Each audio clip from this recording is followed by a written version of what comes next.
today what I wanted to talk to you about is the pros and cons to living in Sarasota. They're going to be my opinions, but maybe it could help you make the right decisions in terms of whether you want to live here or not. So let's talk about the first obvious pros, and that is the temperature. So we have year-round warm temperature.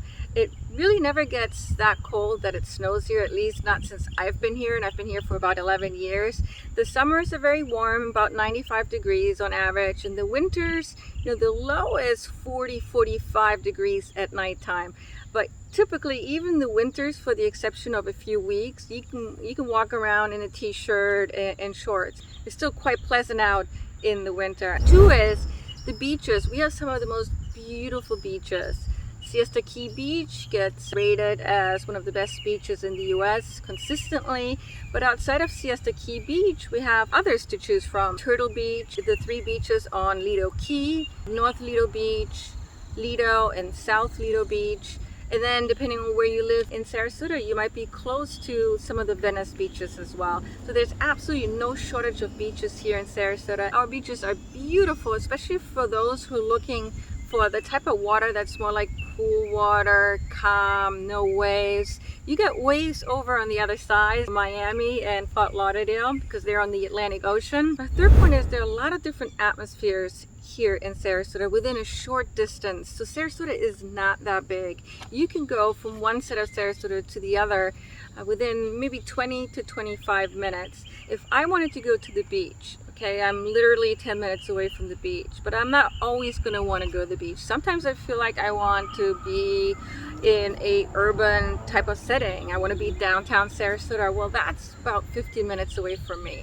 And there's other times where I just want to hear the birds chirp. I want to see more nature. And we have one of the largest state parks called Mayaka State Park in driving distance.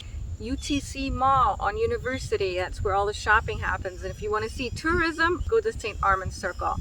There is just so much to do here and so many varieties of different neighborhoods to be found. Now, if we look at where Sarasota is located, on the western side of Florida, it's in a pretty central location when it comes to being close to all these other travel destinations, such as St. Petersburg, Tampa, Naples, Clearwater, Sanibel Island, Marco Island, and over on the other side, a few hours away, is Miami and Fort Lauderdale. And I absolutely love just being able to get into my car, and within a few hours, I'm in a completely different setting and in a travel destination, which didn't require me to actually hop on a plane. And the fifth point is Sarasota is evolving. There's so many new developments that are currently being worked on. My favorite is the Bay, which is a project, a 50-acre park that is being developed by the Sarasota Bay over the next few years. Very similar to what the pier did for downtown St. Pete, the Bay will do the same for downtown Sarasota. The Motor Aquarium, they're going to be doubling in size, and they're going to move over to the Nathan Benderson Park, which is going to be much more accessible. It's just exciting to see things evolve, especially when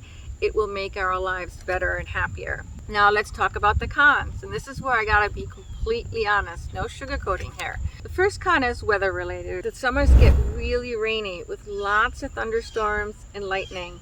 Florida is actually known as the lightning center in all of the US, and the weather turns really fast here. So you could be out biking one moment, before you know it, you see these dark clouds coming in, and all of a sudden you're in a thunderstorm. So in that same theme with weather, you have to worry about hurricanes here. Now the good news is Sarasota has never been in a bullseye of a hurricane since they started keeping track of the weather. But hurricanes will come by. It might not be as severe as Miami usually gets hit, but you will have to learn hurricane procedures and get prepared in case you're being faced with a hurricane. I've been through one major hurricane, Irma, which came through in 2017, and that wasn't a fun experience.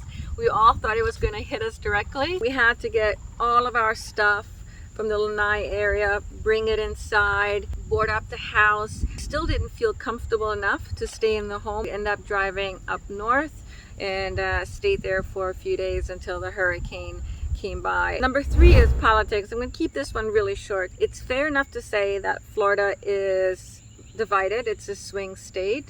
And if you're somebody that's from New York or from California, you may be used to living in an area that has one kind of dominant political belief. Perhaps it's that political belief that you sided with as well. Well, here there is really no dominant side. Like I said, it's very divided, and it can cause some frustrations to people who come here. Number 4 is there's so many people who are moving to Sarasota. What will happen to the infrastructure? Will it be able to keep up, or will the traffic get really bad? Will points of interest become too congested to even go to? So for example, right now, if you go to Siesta Key Beach on the weekends, you might have a hard time getting parking. Well, what is it going to look like during the week? Is it going to be just as bad? What about some of the other points of interest? St. Armand's Circle or downtown Sarasota, is it going to become a zoo?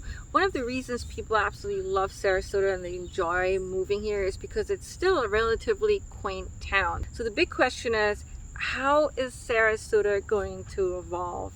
And I think of that as kind of a con, not knowing if it's going to evolve in a way where it's going to benefit the majority of the people, or is it going to create stress?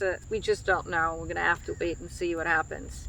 5th point is real estate. So real estate prices have gotten really expensive, and that's just been propelled forward with the pandemic.